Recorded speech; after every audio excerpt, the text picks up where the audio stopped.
Hello guys, welcome back to my YouTube channel.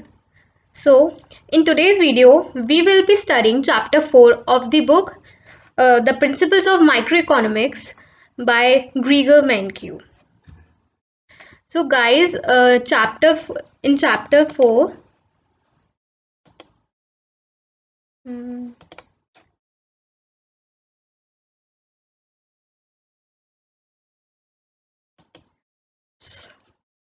so guys, this is the content of chapter 4.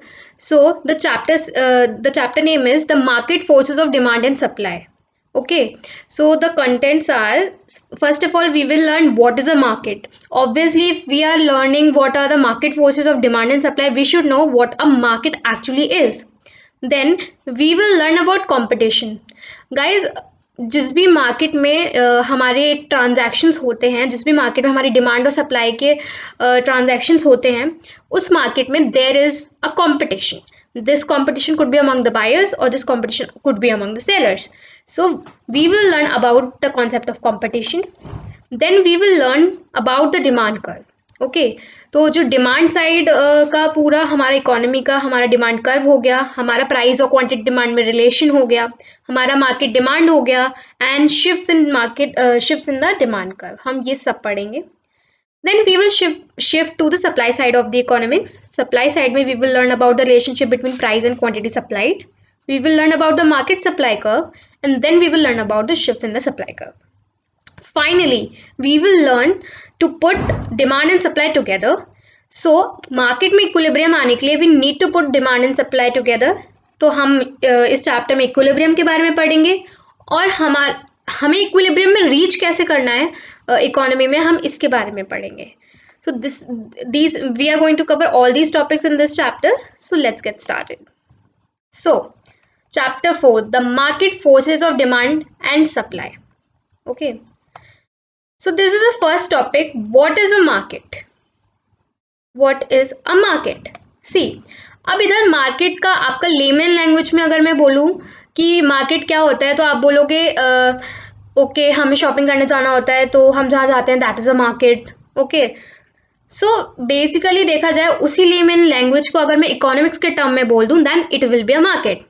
Market is a place where a group of buyers and sellers interact each other with the purpose of buying and selling. Okay, तो market एक ऐसी जगह है जहां पे buyers मतलब जो लोग खरीदना चाहते हैं और जो सेलर्स जो उसी सामान को बेचना चाहते हैं वो एक दूसरे से इंटरेक्ट करते हैं. इंटरेक्ट गॉसिप करने के लिए इंटरेक्ट नहीं करते, वो इंटरेक्ट इसलिए करते हैं because they have an intention of buying और सेलिंग. क्यों? क्योंकि बायर्स को खरीदना है वही सामान और सेलर्स को बेचना है वही सामान, तो उनका इंटेंशन है बाइंग एंड सेलिंग. इस इंटेंशन के संग जिस भी जगह पे बायर और सेलर इंटरेक्ट करें उसे हम मार्केट बोलते हैं.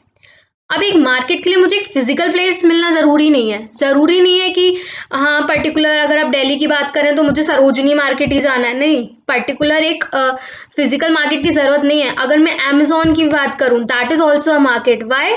बिकॉज वहाँ पे अगर मैं अमेजोन खोलती हूँ I have an intention to buy something और अमेजोन में जो भी सेलर्स हैं दे आर सेलिंग समथिंग. तो it could be a technological platform, it could be a physical platform और it could be on calls पे भी. अगर मैं आज अपनी मेरी किसी फ्रेंड का इंस्टाग्राम पेज है, शी इज सेलिंग समथिंग और मैं उसे फोन पे बोल रही हूँ please I want to buy this, I am making a transaction, it is also a market. Okay, तो मार्केट अपनी डेफिनेशन से पता चलता है.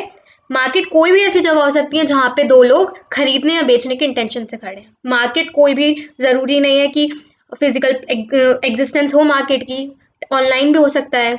ओके, कॉल्स पे भी हो सकता है या फिर कुछ मार्केट्स बहुत ही ज़्यादा ऑर्गेनाइज्ड होते हैं. For example agriculture market.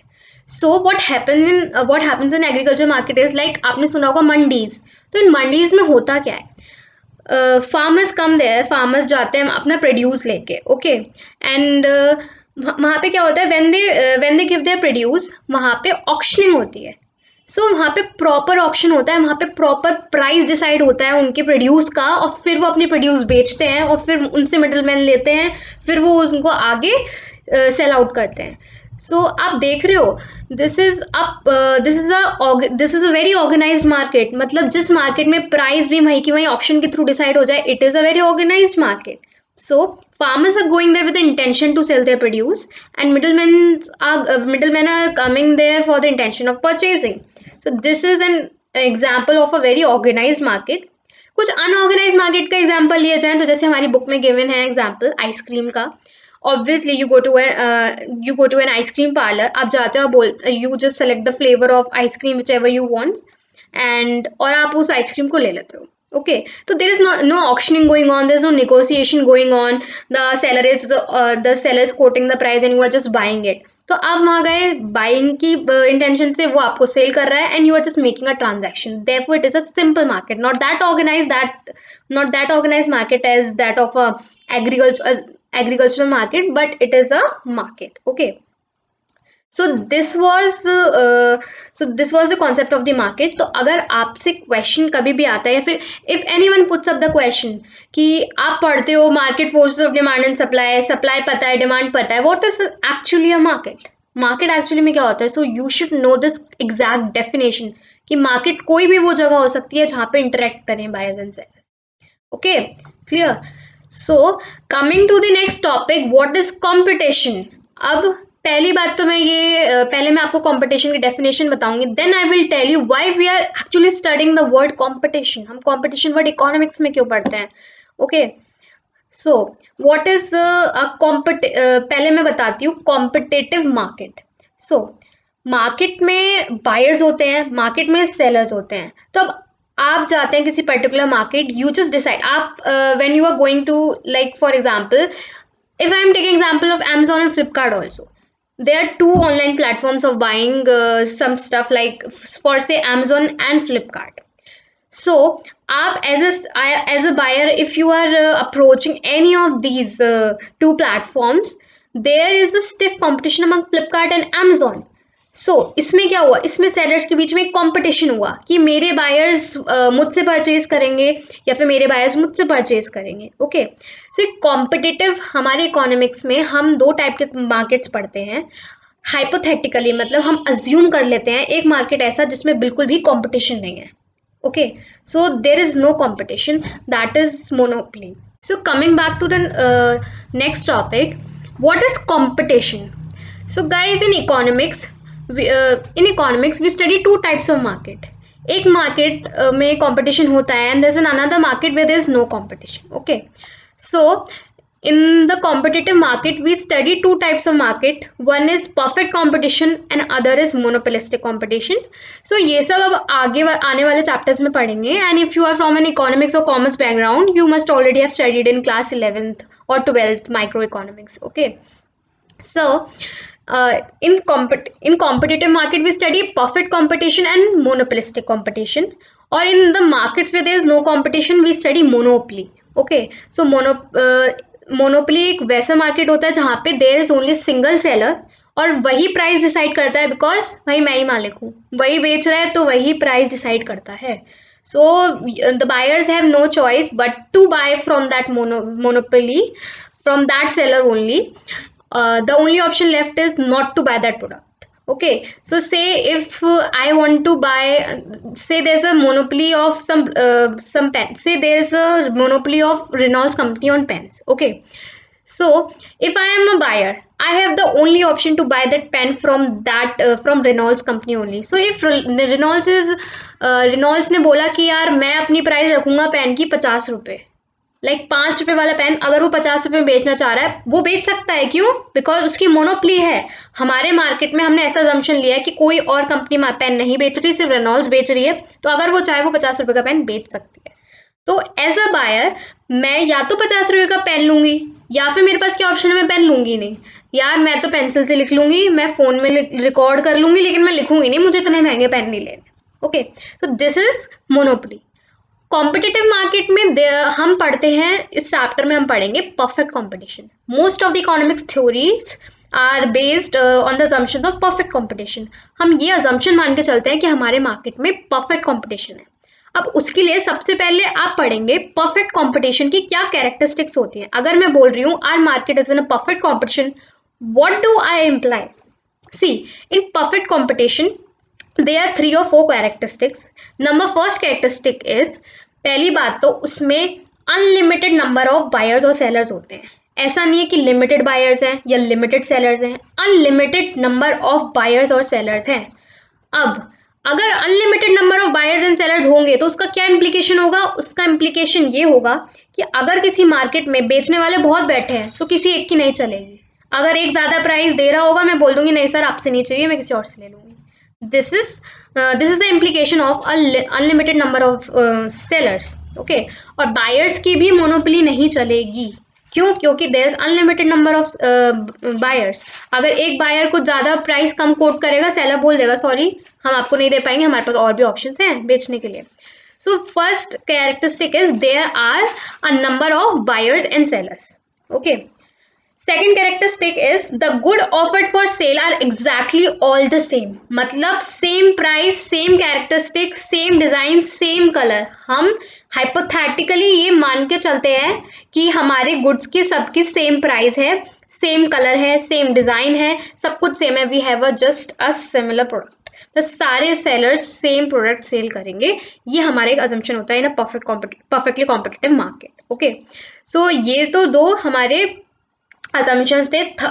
Third हमारे करेक्टरिस्टिक होता है परफेक्टली कॉम्पिटिटिव मार्केट का, that all the sellers are price takers, none of the seller decides the price. मतलब एक कॉम्पिटिटिव मार्केट में कोई सेलर डिसाइड नहीं करता कि वो प्रोडक्ट कितने में बिकेगा। वो जो प्राइस होती है वो मार्केट के थ्रू आती है और हर सेलर उसी प्राइस पे अपना सामान बेचता है। So we say that all the sellers are price takers. तो these are some characteristics of perfectly competitive market. और मैंने आपको ये कैरेक्टरिस्टिक्स क्यों बताई, वो मैं इसलिए बताई क्योंकि हमारी जो पूरी डिमांड और सप्लाई की थ्योरी है वो ये हाइपोथेटिकली परफेक्टली कॉम्पिटिटिव मार्केट को के अजम्पशन पे ही बेस्ड है। तो अगर आपको नहीं पता परफेक्टली कॉम्पिटिटिव मार्केट के क्या अजम्पशंस, तो आप डिमांड और सप्लाई के अजम्पशंस नहीं समझ पाओगे। इसलिए हम ये अज्यूम करके चलते हैं कि हमारा मार्केट एक परफेक्टली कॉम्पिटिटिव मार्केट है, उसी मार्केट के अंदर हमारी डिमांड जनरेट हो रही है, उसी मार्केट में हमारी सप्लाई जनरेट हो रही है और उसी के बेसिस पे हम अपनी आगे की थ्योरी बनाते हैं। So this was all about the perfectly competitive market and competition. Okay, so next comes the monopoly. और मैंने मोनोपोली आपको ऑलरेडी एक्सप्लेन कर दिया। There is only a single seller जो प्रोडक्ट सेल करता है मार्केट में, देयरफॉर ही और she has a monopoly to set the prices and he can quote any price given, buyers can buy it. Because अगर आपके पास कोई buyer ही नहीं बचेंगे तो आप चाहे मोनोपोली है चाहे आप कुछ है, आपके रेवेन्यूज ही नहीं आएंगे तो आपके कोई प्रॉफिट्स नहीं आएंगे। तो this is all about monopoly. Because भाई बायर्स पे ऑप्शन है ना, they have the option that they can not buy some product. अगर मैं आज पेन का प्राइस 50 कोट कर रही हूँ, ठीक है मैं तो खुश हूँ, अरे यार कोई और मेरा कंपटीशन नहीं है, only I am selling the product, everyone will come to me, everyone will pay 50 rupees for the product, I will be very rich. No, buyer can say I don't want a pen, I will record it in the phone, I will write it with pencil, मैं पुराना वो ink से वो कर लूंगा, dip करके वो feather weather ऐसे कर लूंगा, ठीक है। So they have the option not to buy my product, therefore this is the concept of monopoly. But हमारे इस चैप्टर में हमारा assumption है that our market is a perfectly competitive market. और परफेक्ट कॉम्पिटिशन के आप assumptions लर्न कर सकते हैं, वैसे आपके आगे आने वाले चैप्टर्स में भी परफेक्ट कॉम्पिटिशन होगा। So now let's come to the main topic, demand. What actually is demand? Okay, so what is quantity demanded? Quantity demanded actually होता क्या है? पहली बात मैं ये बता दूं, अगर मैं इस चैप्टर में मैं डिमांड साइड इकोनॉमिक्स पढ़ूंगी, supply side economics. Demand side economics is always concern with the buyers. मतलब बायर्स ही डिमांड डिसाइड करते हैं, बायर्स के अकॉर्डिंग ही लॉ ऑफ डिमांड जनरेट हुआ है और लॉ ऑफ डिमांड के अकॉर्डिंग ही डिमांड का कर्व बना है, दैट वी कॉल डिमांड का। ओके, और जो हमारी सप्लाई साइड इकोनॉमी होती है वो हमारे सेलर्स के बिहेवियर पे बेस्ड होती है कि सेलर्स कितना चाहते हैं, उसी के अकॉर्डिंग लॉ ऑफ सप्लाई आता है, उसी के अकॉर्डिंग क्वांटिटी सप्लाइड आता है, उसी के अकॉर्डिंग हमारा सप्लाई कर्व आता है। Okay, so when I am saying demand, I am referring to the buyers. Okay, so if I am saying what is quantity demanded, so its exact definition is the amount of goods that buyers are willing and able to purchase is quantity demanded. अब हमारे जो market में buyers हैं, जो खरीदना चाहते हैं, जो खरीदने वाली साइड के लोग हैं, जो बायर्स हैं, वो कितना अमाउंट खरीदना चाहते हैं और खरीद सकते हैं, अगर मैं उस अमाउंट की बात करूं, that is my quantity demanded. अब मैंने ये दो बात क्यों बोली, are willing to buy and are able to buy. भाई मेरे को मर्सिडीज चाहिए but I am not able to buy a Mercedes, सबको विलिंग, अगर मैं सिर्फ विलिंग की बात कर लूंगी ना तो सब बहुत लोग की बहुत बड़ी बड़ी विल्स हैं, बहुत बड़े बड़े डिजायर्स हैं, बट हम इधर विल की या फिर डिजायर्स की बात नहीं करते। हम ये, मैं चाहती भी हूँ खरीदना और मेरी कैपेसिटी भी है परचेज करने की, वो तब मैं उस चीज को क्वांटिटी डिमांडेड मानूंगी। सो अगर मर्सिडीज की अगर आज क्वांटिटी डिमांडेड काउंट करें उसमें मेरा नाम नहीं है, क्यों? I am not able to purchase a Mercedes.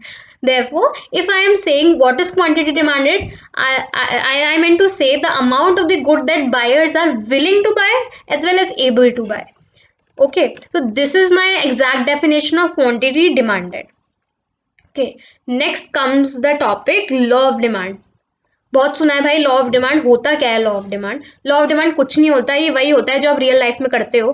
किसी भी सामान जो भी सस्ता हो जाता है आप जाके उसकी परचेज बढ़ा देते हो, जो महंगा हो जाता है आप उसकी परचेज कम कर देते हो। यही करते हैं सारे सारे बायर्स, सारे रैशनल बायर्स यही करते हैं। अगर कुछ भी चीज़ सस्ती हो जाती है आप जाके उसकी क्वांटिटी डिमांडेड बढ़ा देते हो, आप उसको ज़्यादा खरीदना स्टार्ट कर दोगे, और जो चीज़ महंगी हो जाएगी उसको आप खरीदना कम कर दोगे। That is only the law of demand. Economist ने वही बात पकड़ के लॉ ऑफ डिमांड लिख दिया। So what is law of demand? Law of demand claims that other things remain same, things remain same, the quantity demanded of a good falls when the price of the good rises। मतलब अगर price बढ़ता है तो हमारी quantity demanded कम हो जाएगी। So other things remaining the same, the quantity demanded of a good fails when the prices rises and when the price rises, and the quantity demanded of a good rises when the price falls। okay, और अब इसमें एक line मैंने जो starting में add करी है, the other thing remains the same, मैंने ये क्यों ऐड करी है? क्योंकि let me give you an example. आज मैं पेन का एग्जाम्पल लेती हूँ, वो पेन की प्राइस 5 रुपए से 3 रुपए हो जाती है। ओके, आज वो 3 रुपीज में मिल रहा है पेन। मैं पहले अगर 5 पेन खरीद रही थी तो आज मैं ज्यादा pen खरीदूंगी। I had 15 rupees in hand and the price of the pen was rupees 5। I was purchasing 3 pens। Okay, आज उसकी प्राइस हो गई 3 रुपए, तो आज मैं कितने पेन खरीदूंगी? आज मैं खरीदूंगी 5 पेन। ये मेरा बोलता है क्वांटिटी लॉ ऑफ डिमांड। ये मेरा लॉ ऑफ डिमांड बोलता है कि अगर आपकी प्राइस कम हो गई तो आपकी क्वांटिटी डिमांडेड बढ़नी चाहिए, और एग्जैक्टली वही हुआ है मेरे साथ। मेरी प्राइस 5 रुपए से 3 रुपए हो गई तो मैंने उसकी डिमांड 3 पेन से 5 पेन कर दी। बट अगर जो मैंने दूसरा अजम्पशन माना था कीपिंग अदर फैक्टर्स कांस्टेंट, मैं ये ना मानूं और मैं अपनी इनकम बढ़ा दूं। फॉर एग्जांपल, अगर मैंने अपनी इनकम 15 रुपीज़ से 30 रुपीज़ कर दी, तो जो 3 रुपये में मैं पहले 5 पेन खरीद पा रही थी, अब मैं कितने खरीद पाऊंगी? मैं वही 30 रुपीज़ में 10 पेन खरीद पाऊंगी। तो मेरी बिना प्राइस के चक्कर में भी मेरी क्वांटिटी डिमांड बढ़ गई। तो इसीलिए हम लॉ ऑफ डिमांड में सिर्फ प्राइस का इफेक्ट देखने की वजह से हम दूसरे फैक्टर्स का इफेक्ट कांस्टेंट मान लेते हैं। So we say that keeping other factors constant. Okay, so अब आते हैं हम डिमांड स्केड्यूल में। डिमांड स्केड्यूल कुछ नहीं होता, जो मैं कह रही हूँ ना 5 रुपये में मैं 3 पेन खरीद पा रही हूँ, 3 रुपये में 5 पेन खरीद पा रही हूँ, अगर इसी को मैं टेबल फॉर्मेट में लिख दूँ, that is my demand schedule. तो मैंने इस टेबल पे क्या लिख दिया? मैंने सारी प्राइस लिख दी जो भी आइसक्रीम कोन की है, और हर प्राइस पे कितनी क्वांटिटी डिमांड हो रही है मैंने वो लिख दी। तो this is my price to quantity का जो मेरा रिलेशन है, अगर मैं उसको टेबल फॉर्मेट में न्यूमेरिकल वैल्यूज में लिख दूँ, this will be my demand schedule. Okay, and demand curve see हमने सबने मैथ्स में पढ़ा है। अगर किसी भी दो वेरिएबल्स, एक वेरिएबल होता है एक्स वेरिएबल जिसको हम एक्स एक्सेस पे लेते हैं, एक वेरिएबल होता है वाई वेरिएबल जिसको हम वाई एक्सेस पे लेते हैं। ओके, इस केस में हमारा एक्स वेरिएबल होगा क्वांटिटी डिमांडेड और वाई वेरिएबल होगा प्राइसेस ऑफ द कमोडिटी। तो अगर दो वेरिएबल के बीच में अगर पॉजिटिव रिलेशन होता है तो we get a positively sloped curve. Positively sloped curve मैं दिखा देती हूँ। पॉजिटिवली स्लोप्ड कर्व क्या होता है, नेगेटिवली स्लोप्ड कर्व क्या होता है। So this is my positively sloped curve. अब इस स्लोप के लिए शेप कुछ भी हो सकती है कर्व की, ऐसी भी हो सकती है, ठीक है, ऐसी भी हो सकती है, ठीक है, but this is positively sloped curve. Negatively sloped curve ये होते हैं, ये कब होते हैं? जब दो जो वेरिएबल्स हैं एक्स वेरिएबल और वाई वेरिएबल, इन दोनों के बीच में नेगेटिव रिलेशन होता है तो we get a negatively sloped curve. इसकी भी शेप कुछ भी हो सकती है, ठीक है। We can get a concave shaped, we can get a convex shaped curve, ठीक है, कोई भी शेप हो सकती है, but this is negatively relation, this is a negative relation and this is a positive relation. ये पॉजिटिव है, this is a positive relation and this is a negative relation, ठीक है। अब अगर मैं प्राइस और क्वांटिटी डिमांडेड की बात करूं, तो जैसा कि मैंने बताया था लॉ ऑफ डिमांड ने बोला there exist a negative relation between the price and the quantity demanded of a commodity. तो इसीलिए नेगेटिव रिलेशन की वजह से हमें नेगेटिवली स्लोप्ड कर्व मिलता है। अब इसकी शेप जरूरी नहीं है स्ट्रेट लाइन हो यार, शेप कुछ भी हो सकती है, शेप कॉनकेव भी हो सकती है, कॉन्वेक्स भी हो सकती है, ठीक है, शेप ऐसी भी हो सकती है, कुछ भी शेप हो सकती है डिमांड कर्व की। But for the sake of simplicity we learn the straight line curve, तो इसलिए हम सिंप्लिसिटी की वजह से स्ट्रेट लाइन डिमांड कर्व पढ़ते हैं, हमारे सिलेबस में भी स्ट्रेट लाइन डिमांड कर्व है। So this was all about demand schedule, demand curve और क्वांटिटी डिमांडेड एंड एवरीथिंग। अब मैं आपको बताती हूँ market demand. Market demand is the easiest concept. जैसे कि मैंने अपनी पेन की डिमांड के बारे में आपको बताया था कि मैं पेन कैसे डिमांड करती हूँ।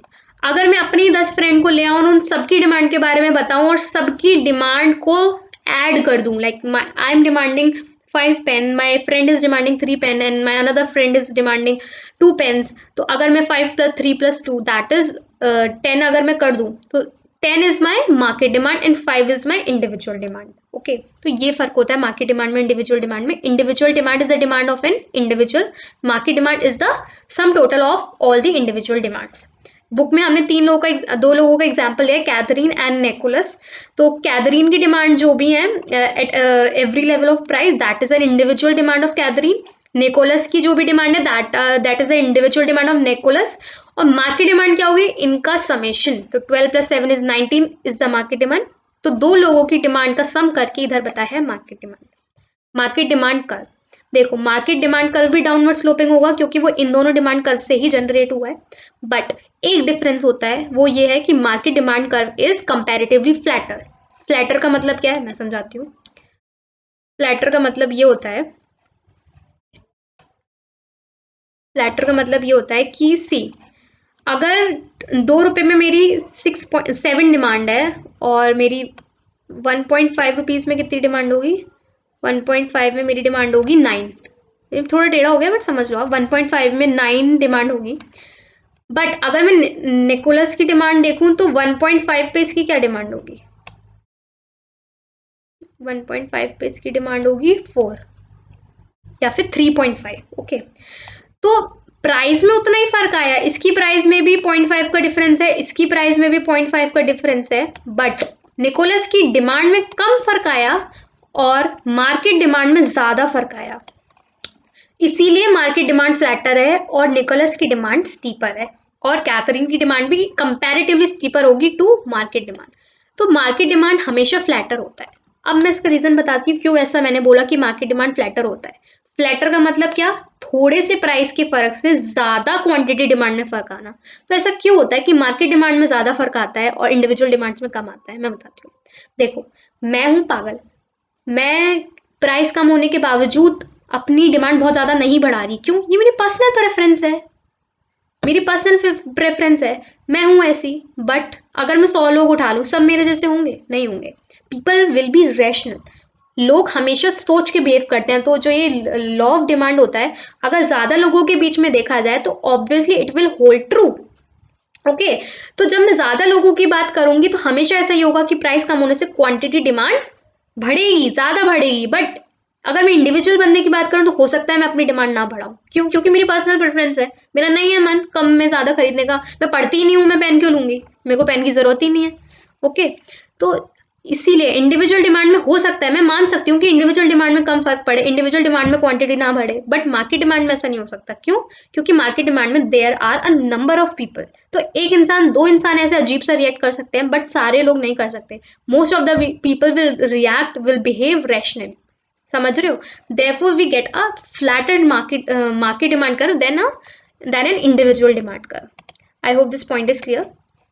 Next move to the next topic, let's move to the next topic, that is shift in demand curve.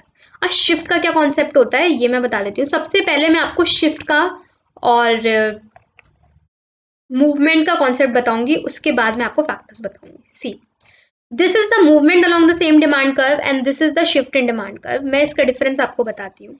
मैंने आपको लॉ ऑफ डिमांड पढ़ाते वक्त हमेशा बोला था कीपिंग अदर फैक्टर्स कांस्टेंट, मतलब जो भी अदर फैक्टर मेरी डिमांड पे फर्क पहुंचा सकते हैं, अगर मैं उन सारे फैक्टर्स को कांस्टेंट मान लूं, तो अगर मेरी क्वांटिटी डिमांड में फर्क आ रहा है, प्राइस की वजह से फर्क आ रहा है, मतलब मेरी प्राइस बढ़ रही है, इस केस में देखो प्राइस बढ़ रही है, या फिर प्राइस कम होती या फिर मेरी प्राइस कम हो जाती, तो ऐसे केसेस में अगर मेरी डिमांड में फर्क आ रहा है, ऐसे केसेस में अगर मेरी डिमांड में फर्क आ रहा है, तो मैं उसे बोलती हूँ movement along the same demand curve. See, क्योंकि मैंने प्राइस और क्वांटिटी डिमांड का एक डिमांड कर्व बनाया था, जिसपे अगर मैंने इक्विलिब्रियम पॉइंट अपना ए पॉइंट लिया था, मान लो अगर मैं ए पॉइंट पे डिमांड कर रही हूँ, अगर मेरी प्राइस बढ़ जाती है और तो मेरी क्वांटिटी डिमांड कम होगी, तो मैं पॉइंट सी पे शिफ्ट हो जाऊंगी, बट अगर मेरी प्राइस कम हो जाएगी तो मैं पॉइंट बी पे शिफ्ट हो जाऊंगी। ठीक है, मैं पॉइंट बी पे शिफ्ट हो जाऊंगी। तो this is my movement along the same demand curve. But shift in demand curve में क्या होता है, शिफ्ट इन डिमांड कर्व में हम अजम्पशन मान के चलते हैं कि हमारी प्राइस कांस्टेंट है। ठीक है, अब प्राइस कांस्टेंट रहेगी, तो अगर मैं मान लो मेरी प्राइस $2 है और मैं इसी प्राइस का एक स्ट्रेट लाइन बना रही हूँ, इस सेम प्राइस पे मेरी डिफरेंट डिफरेंट डिमांड है। ठीक है, तो मेरी डिमांड में आप क्या देख रहे हो, देयर इज अ शिफ्ट। अगर मेरी डिमांड बढ़ रही है सेम प्राइस पे अगर मेरी डिमांड बढ़ रही है, यहाँ से यहाँ हो रही है, अगर मेरी सेम प्राइस पे डिमांड बढ़ रही है तो that is increase in demand. But अगर सेम प्राइस पे मेरी डिमांड कम हो रही है, that is decrease in demand. तो अगर प्राइस के अलावा किसी भी फैक्टर की वजह से डिमांड में चेंज आता है तो we say it, so then we call it shift in demand curve. But अगर बाकी सारे फैक्टर को कांस्टेंट मान के सिर्फ प्राइस की वजह से फर्क आता है, तो देन वी से movement along the same demand curve. I hope this is clear.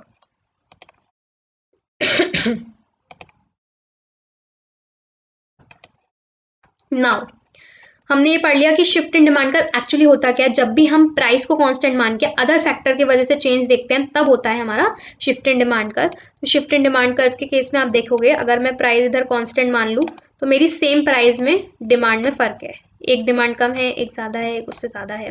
तो if this was my original demand Q, तो मेरी सेम प्राइस पे अगर डिमांड बढ़ रही है, मतलब दूसरे फैक्टर्स की वजह से बढ़ रही है, तो there will be an increase in demand. But अगर मेरे दूसरे फैक्टर्स की वजह से डिमांड कम हो रही है, then there will be a decrease in demand, and my demand curve will shift here, my demand curve will shift rightwards, and here my demand curve will shift leftwards. Okay, so this was all about the increase in demand and decrease in demand. But हमने ये तो पढ़ लिया कि price के अलावा अगर किसी भी फैक्टर की वजह से मेरी डिमांड में चेंज आएगा, तो मैं इंक्रीज करूंगी डिमांड या डिक्रीज करूंगी, और मेरी डिमांड कर्व या तो राइटवर्ड शिफ्ट हो जाएगा लेफ्टवर्ड। बट मैंने वो फैक्टर्स नहीं पढ़े कि किन फैक्टर्स की वजह से मेरा राइटवर्ड शिफ्ट हो रहा है और किन फैक्टर्स की वजह से मेरा लेफ्टवर्ड शिफ्ट हो रहा है। तो let us study the factors that cause the shift in demand, मतलब किन फैक्टर्स की वजह से मेरा डिमांड कर्व या तो राइटवर्ड शिफ्ट हो जाता है, या किन फैक्टर्स की वजह से या तो लेफ्टवर्ड शिफ्ट हो जाता है। अब गाइज ये बहुत इंपॉर्टेंट टॉपिक है, इसी टॉपिक से सबसे ज्यादा क्वेश्चन आते हैं। तो अगर चैप्टर 4 में से क्वेश्चन आएगा तो एक क्वेश्चन 100% इस टॉपिक में से होगा ही होगा। So please be clear with your concepts, और अगर आपको कुछ भी डाउट है, you can ask us on my Instagram handle, I will reply to you all. Now let's start. तो फर्स्ट फैक्टर इज इनकम। अब इनकम की बात करूं तो there will be there will be two types of good, normal goods and inferior goods. जब मैं income की बात करती हूँ, अगर मैं इनकम फैक्टर की बात करूँ, तो इकोनॉमिक्स में दो डिवीजन हो जाते हैं, एक हो जाते हैं नॉर्मल गुड्स का, एक हो जाता है इंफीरियर गुड का। फॉर एग्जाम्पल, अगर मेरी इनकम 10 रुपीज थी और 10 से 15 हो गई, तो सेम प्राइस पे मेरी इनकम बढ़ने की वजह से मैं अमीर हो गई, तो मैं ज्यादा खरीदूंगी, तो मेरी डिमांड क्या होगी, इंक्रीज हो जाएगी। और सेम प्राइस पे अगर मेरी इनकम कम हो गई, तो अगर मेरे पे पैसे कम हो गए, तो मैं क्या करूंगी, मेरी डिमांड कम कर दूंगी। तो there exist a positive relation between income and quantity and the demand of the commodity of the normal good. ठीक है, तो there exist a positive relation. अगर मैं नॉर्मल गुड की बात करूं तो पॉजिटिव रिलेशन होता है मेरी इनकम में और डिमांड ऑफ नॉर्मल गुड में। अगर कोई गुड नॉर्मल है तो उसकी डिमांड बढ़ेगी अगर मेरी इनकम बढ़ी है, और उसकी डिमांड कम होगी अगर मेरी इनकम कम हुई है।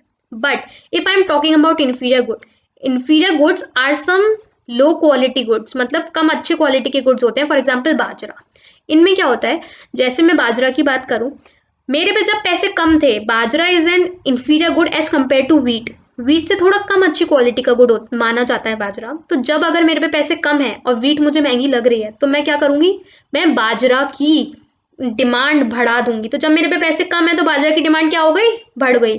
बट अगर मेरे पे पैसे बढ़ गए, मतलब अब मैं रिच हो गई, तो I will switch from bajra to wheat. तो मतलब मैंने क्या किया, मैंने बाजरा की डिमांड क्या कर दी, कम कर दी। तो इन्फीरियर गुड्स में व्हाट एक्चुअली हैपेंस इज, हमारी इनकम बढ़ने से इन्फीरियर गुड की डिमांड तो क्या हो जाती है, कम, और इनकम कम होने से इनकी डिमांड बढ़ जाती है। क्यों? Because there are some cheap quality commodities. तो जब हम गरीब होते हैं ना, हम तब इनकी डिमांड बढ़ा देते हैं, और जब हम पे ज्यादा पैसे आ जाते हैं तो हम स्विच कर जाते हैं, हम क्वालिटी प्रोडक्ट्स पे स्विच कर जाते हैं। Okay, so there exist a negative relation between our income and the demand of inferior goods. तो I hope the difference is clear. Normal good में क्या होता है यार, पॉजिटिव रिलेशन होता है। क्यों? Because they behave normally. अगर हमारी इनकम बढ़ती है तो इनकी डिमांड बढ़ जाती है, और अगर हमारी इनकम कम होती है तो इनकी डिमांड कम हो जाती है। But in case of inferior goods they behave in the opposite manner because they are some cheap quality products. तो अगर हमारी इनकम कम होती है तो इनकी डिमांड बढ़ जाती है, और इनकम ज़्यादा होती है तो इनकी डिमांड कम हो जाती है। वाई? बिकॉज हम बेटर कमोडिटी पे स्विच कर देते हैं हमारी इनकम बढ़ने के साथ। So this was the first factor, income. Next factor is prices of related good. मतलब हमारी कमोडिटी की डिमांड पे दूसरी कमोडिटी की प्राइस से भी फर्क पड़ता है। हाँ गाइस, दूसरी कमोडिटी की प्राइस से भी हमारी कमोडिटी की डिमांड में फर्क पड़ेगा। कैसे पड़ेगा मैं बताती हूँ। इसमें भी टू टाइप्स के गुड होते हैं। There is a bifurcation, one are the substitutes and other are the complements. Substitute और कॉम्प्लीमेंट्स आपको नाम से ही लग गया होगा। सब्सटीट्यूट्स मतलब जो एक दूसरे को सब्सटीट्यूट कर पाए and they can be used in place of each other. Complements are those which are used together, which are complements of each other, मतलब they are made for each other, वो साथ में यूज होते हैं। अब मैं इनका अगर एक एग्जाम्पल बताऊंगी तो आप एग्जाम्पल से आपको बहुत क्लियर हो जाएगा। सब्सटीट्यूट का बहुत अच्छा एग्जाम्पल है टी एंड कॉफी। ठीक है, टी की जगह कॉफी यूज हो सकती है और कॉफी की जगह टी यूज हो सकती है। I know guys you all are tea lovers, but still they can be used in place of each other. So tea and coffee are substitutes. Complements में मैं एग्जाम्पल दूं तो शूज एंड सॉक्स। यार बिना shoes के क्या socks पहन के जाओगे, कहाँ जाओगे? बिना शूज के कौन सॉक्स पहनता है ना? तो दे आर कॉम्प्लीमेंट्स, ये साथ में यूज होते हैं। कार एंड पेट्रोल, बिना पेट्रोल के गाड़ी नहीं चलती। अब ये मत बोल देना कि दीदी डीजल से भी तो चलती है गाड़ी, ऐसा नहीं बेटा। डीजल और पेट्रोल, डीजल और कार भी एक दूसरे के कॉम्प्लीमेंट्स हैं, और पेट्रोल और कार भी एक दूसरे के कॉम्प्लीमेंट्स हैं। ठीक है, so do not ask silly questions. These are complements, मतलब जो एक दूसरे के साथ में यूज होते हैं। अब बुक में देख लेते हैं क्या एग्जाम्पल दिया है। बुक में एग्जाम्पल दिया है गैसोलीन एंड ऑटोमोबाइल्स, ये वही हो गया। Car petrol, computers and software, ये साथ में यूज होते हैं। पीनट बटर एंड जेली, मैं बता दूं ये this is a book by a foreign writer. तो आपको इस बुक में ऐसे ऐसे फूड के और ब्रेकफास्ट के नाम मिलेंगे ना जो आपने कभी खाए भी नहीं होंगे। तो पीनट बटर और जेली ये लोग साथ में खाते होंगे, इसलिए इन्होंने इसमें कॉम्प्लीमेंट में दे दिया, बट हमारे इंडिया में ऐसा नहीं होता। तो इसलिए मैंने आपको इंडियन एग्जाम्पल दिया अच्छा वाला, टी और कॉफी वाला।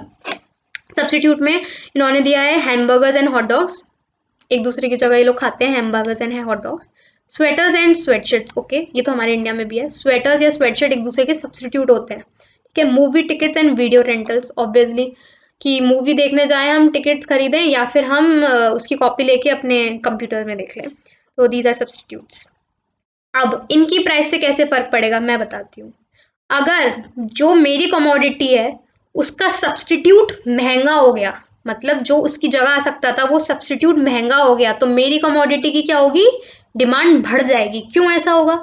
मान लो टी महंगी हो गई, तो क्या करोगे आप? यार कॉफी पी लेते हैं, ठीक है, नींद ही तो उड़ानी है, रात को पढ़ना ही तो है। टी महंगी हो गई, कॉफी पी ली, तो क्या हुआ? टी की प्राइस बढ़ने से कॉफी की डिमांड बढ़ गई, और टी की प्राइस कम हो जाएगी तो आप टी पे स्विच कर जाओगे, तो आपकी कॉफी की डिमांड कम हो जाएगी। तो आपने क्या देखा? There exists a positive relation between price of the substitute and the demand of my commodity. ठीक है, बट अगर मैं कॉम्प्लीमेंट्स की बात करूं, अगर पेट्रोल महंगा हो जाएगा तो मेरी कमोडिटी की डिमांड कम हो जाएगी। क्यों? यार पेट्रोल महंगा हो गया, कोई नहीं, चल के चली जाऊंगी, क्या कार ही जरूरी है? फालतू कार से जाऊं मैं, महंगा मैं अपना खर्चा बढ़ाऊं। तो क्या हुआ कि पेट्रोल के महंगा पेट्रोल हुआ है, कार महंगी नहीं हुई है, बट मेरी कार की भी डिमांड कम हो गई। तो हम ये देखते हैं कि कॉम्प्लीमेंट्स की प्राइस बढ़ने से मेरी कमोडिटी की डिमांड कम हो जाती है, और अगर कॉम्प्लीमेंट सस्ते हो गए तो मेरी कमोडिटी की क्या होगी, डिमांड बढ़ जाएगी। कि अगर पेट्रोल सस्ता हो गया तो हम कार खरीद लेंगे, ऐसा नहीं होता है, बट ऐसा हम सोचते हैं कि पेट्रोल भी सस्ता चल रहा है यार, क्यों पैदल जाएं फालतू में, कार ले लेते हैं, एक बार का वन टाइम इन्वेस्टमेंट है। तो मैंने क्या देखा, there exist a negative relation between the price of the complements and the demand of my commodity. I hope this is clear, doubt हो तो प्लीज पूछ लेना। Next is test. टेस्ट भाई बहुत बड़ा फैक्टर है, मैं बताती हूँ। आपकी प्राइस के, सिर्फ प्राइस की वजह से क्वांटिटी डिमांड में फर्क नहीं आता है, आपके खुद के टेस्ट और प्रेफरेंस की वजह से भी आपकी कमोडिटी की डिमांड में फर्क आता है। कैसे, मैं बताती हूँ। Take an example of Colgate, माँ का प्यारा कोलगेट आपने नहीं सुना है भाई? अगर कोलगेट महंगा भी हो जाएगा ना तो मम्मी कहेंगी यार कोलगेट ही लो, अच्छी क्वालिटी है, अच्छी कंपनी है, कोलगेट ही लो। तो मैंने क्या देखा, मेरी मम्मी का टेस्ट बना हुआ है, मतलब कस्टमर का टेस्ट और प्रेफरेंस बना हुआ है कि भाई कोलगेट ही यूज करना है। सो हमारी टेस्ट और प्रेफरेंस से भी फर्क पड़ता है हमारी कमोडिटी की डिमांड पे। So taste is a big factor. Next factor is, देखो इसमें यही बताया है कि प्राइस के चेंज, अगर मैं प्राइस में चेंज देखूं और मैं दूसरे सारे फैक्टर को कांस्टेंट मानूं तो there will be a movement along the same demand curve. But अगर मैं बाकी सारे फैक्टर में चेंज मानूं कीपिंग प्राइस कांस्टेंट, तो there will be a shift in the demand curve. ठीक है। Now next factor is expectations. मैं बताती हूँ एक्सपेक्टेशन अच्छे से। So what happens in expectation is, मेरी जो फ्यूचर की एक्सपेक्टेशन है अबाउट दैट कमोडिटी, कि अगर मैं फ्यूचर में क्या एक्सपेक्ट कर रही हूँ उस कमोडिटी के बारे में, उसकी वजह से भी आज की डिमांड में फर्क आता है। फॉर एग्जाम्पल, अगर मैं बोलती हूँ कि कल नमक महंगा हो जाएगा, कल नमक के प्राइस बढ़ने वाले हैं, तो भली ही आज नमक महंगा है, मैं क्या करूंगी, नमक भर के रख लूंगी। यार ऐसा बहुत हुआ है, व्हाट्सएप पे मैसेज लीक हो जाता है कि यार 4 दिन बाद नमक बहुत महंगा होने वाला है, तो मम्मी बोलते हैं यार जाओ नमक ले आओ। तो दिस हैपन्स कि अगर मेरी एक्सपेक्टेशन है कि फ्यूचर में मेरी कमोडिटी महंगी होने वाली है, मतलब मेरी कमोडिटी की प्राइसेस बढ़ने वाले हैं फ्यूचर में, तो आज अगर उसकी प्राइसेस ज़्यादा भी हैं तो भी मैं ज़्यादा खरीदूंगी, तो भी मैं उसकी डिमांड बढ़ाऊंगी। समझ रहे हो? तो एक्सपेक्टेशन का भी मेरी डिमांड पे फर्क आता है प्राइस के अलावा। तो प्राइस भले ही बढ़ी हुई है आज, लेकिन तब भी मैं डिमांड बढ़ा रही हूँ। क्यों मैं बढ़ा रही हूँ? क्योंकि मुझे ऐसी एक्सपेक्टेशन है कि फ्यूचर में और प्राइस बढ़ेंगी, तो मैं आज उसकी डिमांड बढ़ा रही हूँ इंस्टेड ऑफ हाई प्राइजेस। ठीक है। अब next factor is number of buyers, which is a very easy factor. क्यों भाई? जिस भी कमोडिटी के बायर ज्यादा है, उस कमोडिटी की डिमांड तो ज्यादा होगी ही होगी, irrespective of price. Why? For example, India में यूथ की पॉपुलेशन ज्यादा है, ठीक है, as compare to old people और बेबीज। तो यूथ की जो कमोडिटीज हैं उनकी भली प्राइस ज्यादा होंगी, बट उनकी कमोडिटीज की डिमांड ज्यादा होगी। क्यों? लोग ज्यादा है यार, खरीदने वाले, कंज्यूम करने वाले लोग ज्यादा है, तो उसकी बट ऑब्वियस है यार उसकी डिमांड ज़्यादा होगी। बट जिसके लिए बेबीज़ कम है या ओल्ड पीपल कम है, तो उनकी जो कमोडिटीज़ है उनकी डिमांड कम होगी। This was a simple topic कि नंबर ऑफ बायर्स से भी हमारी डिमांड जज होती है। So this was all about the factors affecting demand. इसमें हमने पढ़ लिया इनकम। इनकम में दो हमने डिफरेंस पढ़, दो टाइप के गुड्स पढ़ लिए, normal good, inferior good. Inferior होता है हमारे low quality good. Low quality good में अगर इनकी हमारी इनकम बढ़ती है तो इनकी डिमांड कम हो जाती है, हमारी इनकम कम होती है तो इनकी डिमांड बढ़ जाती है। नॉर्मल गुड नॉर्मली बिहेव करते हैं, इनकम बढ़ने के साथ इनकी क्वांटिटी बढ़ती है। ठीक है। Next is price of related goods. Price of related goods मतलब हमने दो टाइप के गुड्स पढ़ लिए, सब्स्टिट्यूट गुड्स और कॉम्प्लीमेंट गुड्स। सब्स्टिट्यूट गुड्स वो गुड्स होते हैं जो एक दूसरे की जगह यूज हो सकते हैं। कॉम्प्लीमेंट गुड्स वो होते हैं जो एक दूसरे के साथ यूज होते हैं, मेड फॉर ईच अदर। इसलिए सब्स्टिट्यूट गुड्स की प्राइस में और हमारी गुड की डिमांड में there exist a positive relation, और कॉम्प्लीमेंट्स की प्राइस में और हमारी गुड की डिमांड में there exist a negative relation. Taste मैंने बता ही दिया, कोलगेट का एग्जाम्पल बेस्ट है। टेस्ट और प्रेफरेंस का भी बहुत बड़ा फर्क पड़ता है हमारी डिमांड में। और द नेक्स्ट वॉज एक्सपेक्टेशन। मेरी फ्यूचर एक्सपेक्टेशन के अकॉर्डिंग में मेरी आज की डिमांड में फर्क आता है। नंबर ऑफ बायर्स से हमारी डिमांड बढ़ सकती है अगर ज्यादा बायर्स हैं, और कम हो सकती है अगर बायर्स कम है। So this was all about the demand side of this chapter. अब we will switch to the supply side. Okay यार, सप्लाई भी बहुत ईजी है, ठीक है, सेम होती है डिमांड की तरह। जैसे सप्लाई साइड में जब मैं आ गई तब मैं सेलर की बात कर रही हूँ। तो अगर मैं बोलती हूँ what is quantity supplied, quantity supply is nothing but the amount of good that a seller is willing and able to sell. मतलब उसका मन भी है इतना बेचने का और उस पर उतना सामान भी है कि वो बेच पाए। So quantity supplied is nothing but the amount of good that sellers are willing and able to sell. तो this is quantity supplied. Okay, law of supply मैंने बोला था ना, इकोनॉमिस्ट आर वेरी क्लेवर, वो यही करते हैं। लॉ ऑफ सप्लाई भी सिंपल सी बात बोल रहा है, जब सेलर को यार प्राइस ज़्यादा मिलेगी तो वो क्वांटिटी सप्लाइड बढ़ा देंगे। क्यों? क्योंकि यार ज़्यादा प्राइस मतलब ज़्यादा पैसे मिलना, ज़्यादा पैसे मिलना मतलब ज़्यादा प्रॉफिट। तो इसकी वजह से जब ज़्यादा प्राइस होती है तो क्वांटिटी सप्लाइड बढ़ जाती है, और प्राइस कम होती है तो क्वांटिटी सप्लाइड कम हो जाती है। So there exist a positive relation between other factor, keeping other factors constant, there exists a positive relation between the price of the commodity and quantity supplied. अब मैं आपको अभी एक बहुत ही सिंपल बात बता रही हूँ, सप्लाई और demand are two sides of the coin. Demand में जो जो पड़ा है उसका उल्टा सप्लाई में होता है। तो लॉ ऑफ डिमांड में नेगेटिव रिलेशन था, तो लॉ ऑफ सप्लाई में पॉजिटिव रिलेशन होगा। सप्लाई स्केड्यूल भी वही है, जैसे हमने डिमांड स्केड्यूल पढ़ा था, हर प्राइस पे जो अलग अलग डिमांड होती है, ऐसी हर प्राइस पे अलग अलग सप्लाई होती है, that is supply schedule. Supply curve अभी मैं बताती हूँ। सप्लाई कर्व, हाँ, अब मैंने कर्व के बारे में आपको बताया था कि अगर दो वेरिएबल्स में नेगेटिव रिलेशन होता है तो we get a negatively sloped curve. अब सप्लाई में हमने क्या देखा कि क्वांटिटी और प्राइस में पॉजिटिव रिलेशन है, मतलब दो वेरिएबल्स में पॉजिटिव रिलेशन है, here quantity and here price, तो इनमें पॉजिटिव रिलेशन है, तो we will get a positively sloped curve. तो हमारा सप्लाई कर्व क्या होता है? पॉजिटिवली स्लोप्ड कर्व होता है। क्यों? मैंने अभी बताया था इक्वेशंस में, यार मैथ्स में पढ़ा है यार सबने। This is supply curve. Market supply versus individual supply वही है। एक सेलर की सप्लाई में गिनूं, that will be individual supply, but मैं बहुत सारे सेलर की सप्लाईज को ऐड कर दूंगी, that will be my market supply. तो market supply is nothing but sum total of the individual supplies. तो this is my supply schedule. सारी प्राइस पे, अलग अलग प्राइस पे अलग अलग मेरी क्वांटिटी सप्लाइड लिखी हुई है। This is my supply schedule.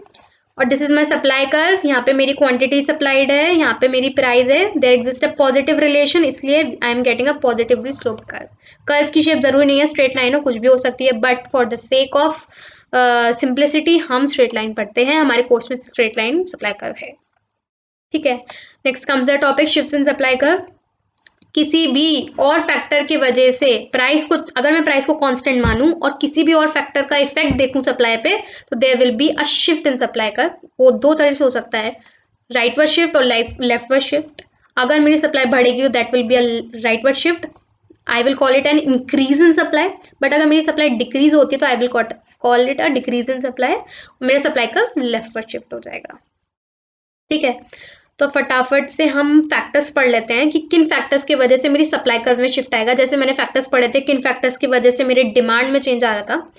तो सबसे पहले इनपुट प्राइस। अब देखो गाइस, इसके फैक्टर में क्या होगा, क्योंकि हम सप्लाई साइड से पढ़ रही हूँ, मतलब मैं सेलर की साइड से पढ़ रही हूँ, तो जिस भी वजह से उनकी प्रोडक्शन में या बेचने में फर्क पड़ेगा, उन सबसे मेरी सप्लाई में फर्क पड़ जाएगा। जैसे अगर मैं एग्जांपल लूँ, इनपुट प्राइसेस। इनपुट क्या होते हैं मेरे? वो सारी चीजें जो मेरी प्रोडक्शन में हेल्प करती हैं, जैसे रॉ मटेरियल हो गया, लेबर हो गया, कैपिटल हो गया, दीज आर माई इनपुट। इन्हीं की वजह से मेरा प्रोडक्शन हो पा रहा है। अगर इन्हीं के पैसे बढ़ जाएंगे, मतलब अगर मुझे रॉ मटेरियल ही महंगा मिलेगा, तो मैं क्या करूंगी, मेरी क्या कहते हैं, मेरी कॉस्ट बढ़ जाएगी ना। अगर मेरा इनपुट महंगा हो गया मतलब मेरी कॉस्ट बढ़ गई, मेरी प्रोडक्शन कॉस्ट बढ़ गई, है ना। तो ऐसे केस में क्या करूंगी, मैं सप्लाई कम कर दूंगी, क्योंकि मेरे पे यार लिमिटेड कैपिटल थी। अब मेरी रॉ मटेरियल महंगे हो गए, तो मैं क्या करूंगी, मैं अपनी सप्लाई कम कर दूंगी। बट अगर मेरी इनपुट प्राइसेस सस्ती हो गई, मतलब मेरे इनपुट कम पैसों में मिल रहा है, ठीक है, तो मैं क्या करूंगी, सप्लाई बढ़ा दूंगी। तो there exist a negative relation between price of the input and quantity supplied. ठीक है, इसलिए पता है जब भी गवर्नमेंट को मार्केट में सप्लाई बढ़ानी होती है, वो इनपुट प्राइसेस कम कर देते हैं, सब्सिडाइज रेट पे कर देते हैं। ठीक है, ये है हमारा मार्केट सप्लाई। इसमें सबकी सप्लाई ऐड कर दी, Ben and Jerry are two suppliers. इनकी मैथमेटिकली अगर मैं ऐड कर दूं तो this will be my market supply. So this is Ben supply curve, this is Jerry supply curve, and this is market supply. मैंने बताया था कि मार्केट सप्लाई कर भी फ्लैटर होगा, जैसे कि मार्केट डिमांड कर फ्लैटर था।